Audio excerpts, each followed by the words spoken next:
our press secretary, gave alternative facts to that.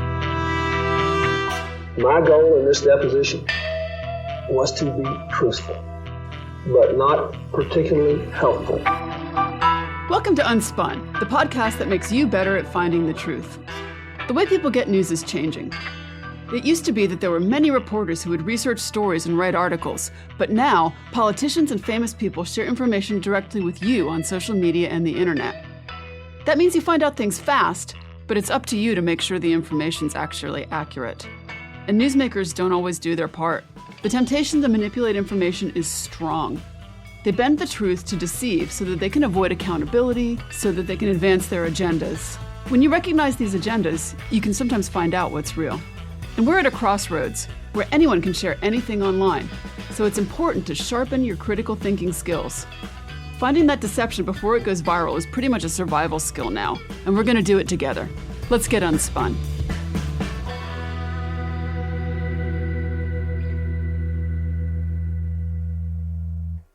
Hi everyone, and welcome to this bonus mini-sode of Unspun. I made this because of the Thanksgiving holiday in the United States this week.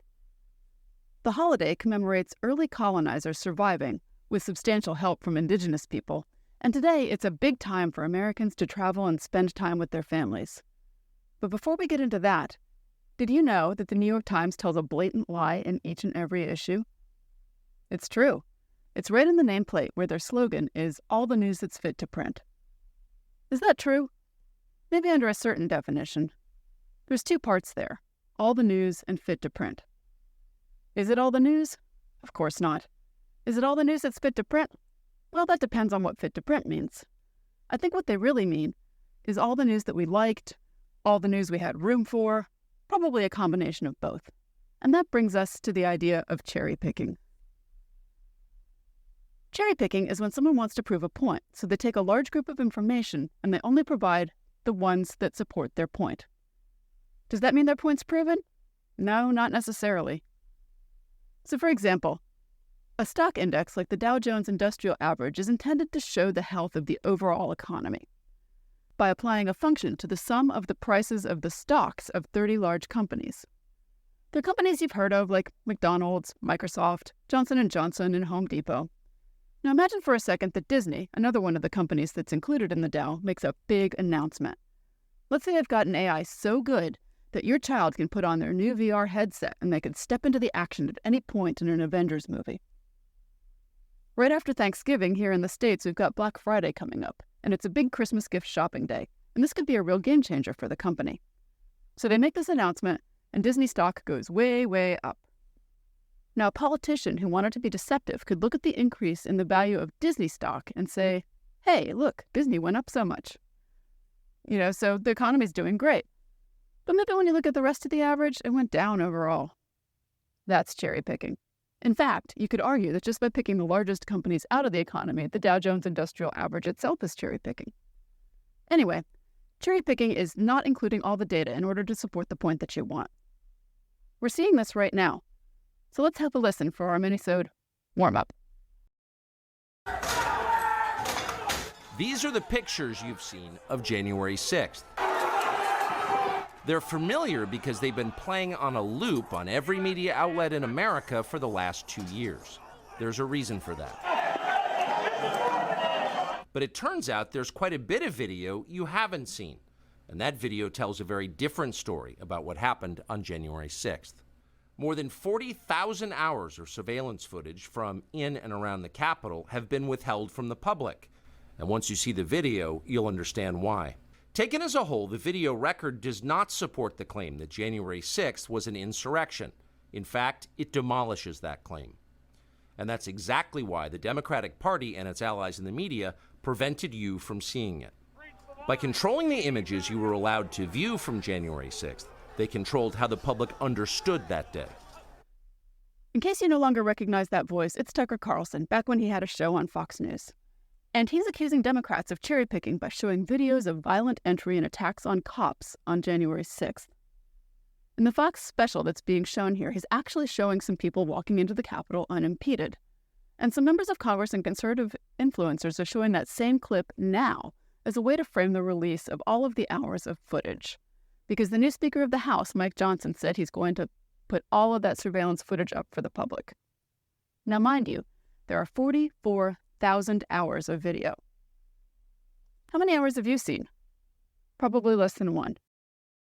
Actually, it would take you more than 5 years continuous to watch it all. And we know it hasn't been 5 years since January 6th, so that means that probably there is no one person who has watched all of that video. Everyone is taking selections. So here's the question. Who is cherry picking? Remember, cherry picking is not just taking pieces out. We often have to do that. It is taking pieces out to prove your point. And so the answer to that question comes when you think about what the bad part of that video is. Here's an analogy. Let's say that I'm going to go 364 days out of the next year without burning my neighbor's house down.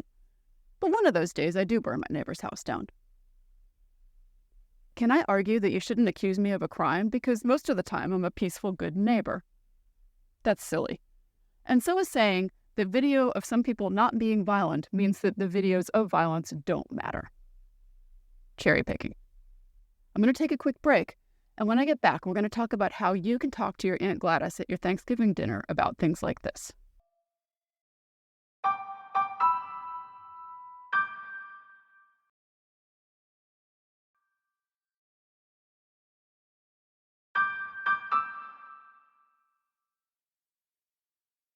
I've had enough of this. I'm going back out to touch up my moonscape. I have some work to do. Fine, I have to go anyhow. Hey!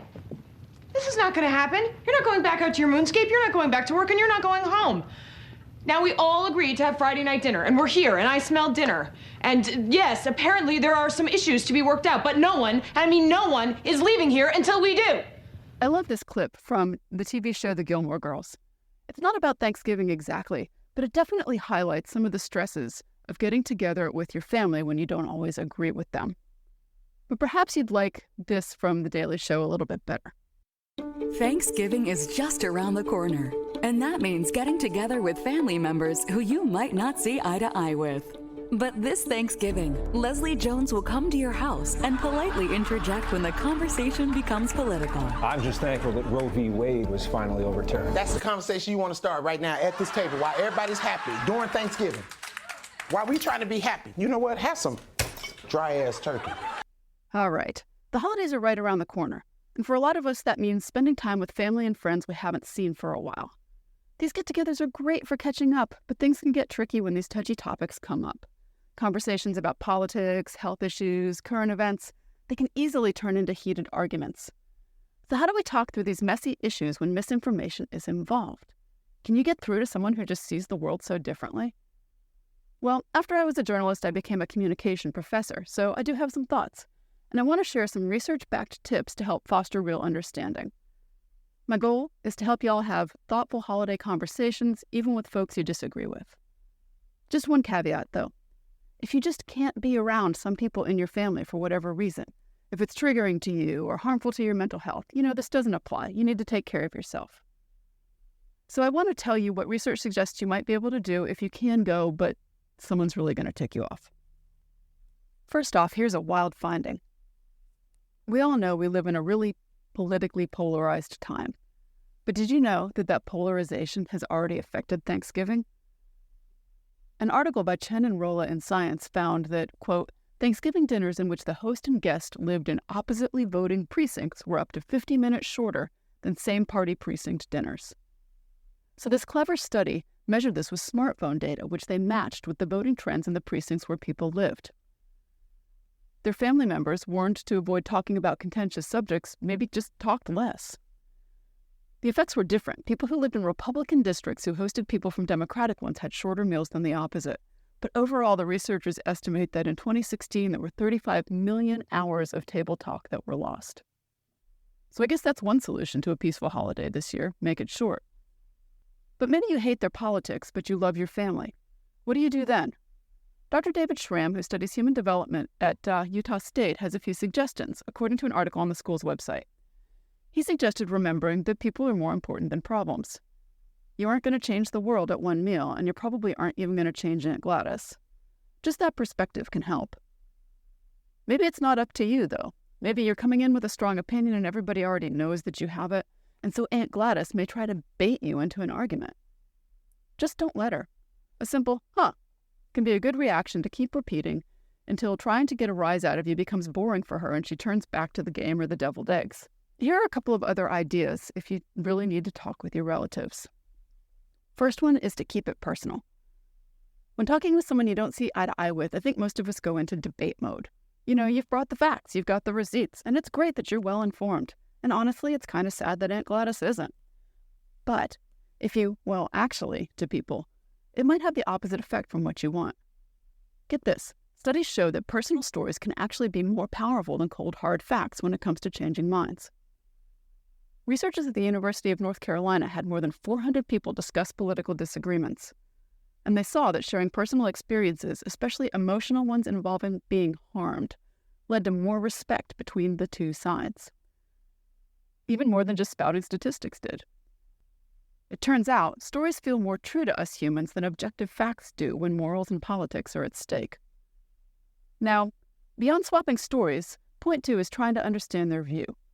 Research shows it pays off to try to understand where the other person is coming from. Stanford scientists had Democrats and Republicans practice empathy for the other side. And those folks were then more willing to work together.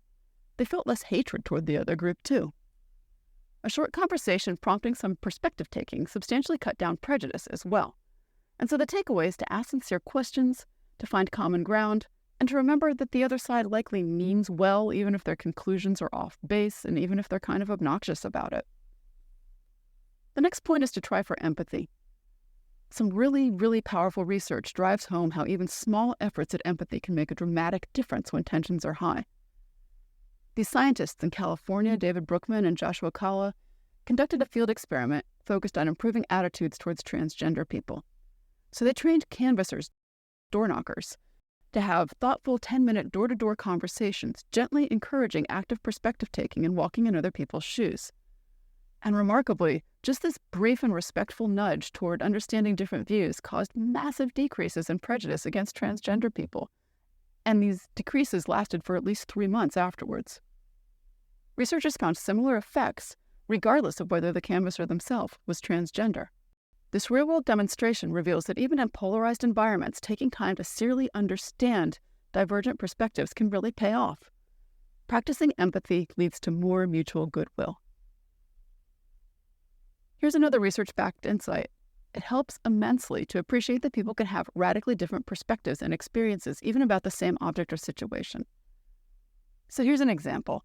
You might remember the viral dress photograph from 2015. It was a picture of a dress, and some people saw it as white and gold, and other people saw it as blue and black.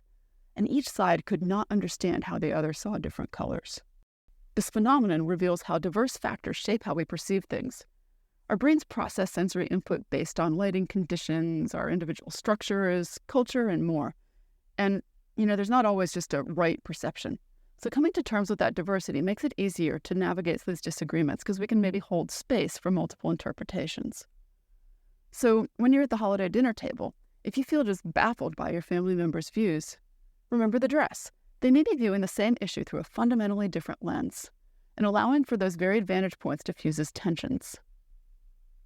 And finally, let's understand the science behind how people update their perspectives. According to author David McCraney, when we encounter new information, our brains either assimilate it into existing mental models or accommodate it by reshaping those models. Assimilation fits new data into what we already believe, and accommodation makes a whole new pattern or category. For example, imagine a child raised to view dogs as a four-legged pet. If they see a horse for the first time, they might assimilate and incorrectly call it a dog. But correcting this mislabeling requires the harder work of accommodation, forming a whole new horse category in their head to update their model. Keeping this in mind may help us be patient when loved ones are assimilating questionable claims into their worldview. Constructively changing those models takes time and it takes openness, and you can't really expect quick change on charged issues. But if we model thoughtful reflection, we create space for gradual opinion change. And finally, I want to share a couple of my own ideas. So let's say Gladys brings up something that sounds kind of nuts. You might want to try asking her my 3-question test. Now, you're going to do this nicely. You have to be genuinely curious about the answers. It may be hard, but you can do it. The first thing you want to ask is, who's saying this? Basically, trying to find out the source for the information. And something beyond, I saw this on Telegram or I saw it on Facebook, but what do I actually know about the person who shared the information? Now, the subtext here, which you're not going to say out loud, is, does Aunt Gladys actually know that person? Or does she even have evidence that it's a person who exists? The next question for Aunt Gladys is, why are you seeing it? The subtext here is that what the author actually wants me to do probably matters. So why are they sharing this information with me? Why is it important for me, Gladys, to see it? And then the third question is, what evidence did the person give you when they said it? The subtext here, of course, is there actually any evidence? And then if there is the evidence quality? This is not always going to work, but sometimes you can help Aunt Gladys to maybe think more critically about information as she receives it. She may keep believing the nutty thing right now. If you say, though, Gladys, whenever I see something new, I always ask myself these 3 questions. Maybe the next time when she sees something batty, she might engage in that behavior too. So you're not picking the fruit today, but you're planting that seed for tomorrow. And if you've done that, you've done good work. So what are the takeaways here? At the end of the day, leading with personal experiences and making an effort to understand different views can lead to way more constructive conversations, and we can start seeing each other's humanity over our differences. I'm thankful for you, listeners, and for those of you who celebrate, I hope you all have a great Thanksgiving, and I'll see you next time on Unspun. Stay sharp, everyone. Thanks for getting Unspun with me this week. Unspun is a production of me, Amanda Sturgill, and is a proud member of the MSW Media family of podcasts. Send me your thoughts and ideas about trickery in the news on Gmail at theunspunpodcast@gmail.com. I even write back. And find this episode's show notes and more information at theunspunpodcast.substack.com. Want to learn more and get smarter? Check out my book, Detecting Deception, Tools to Fight Fake News, which is available on Amazon or your favorite online bookseller. And until next time, stay sharp, everyone.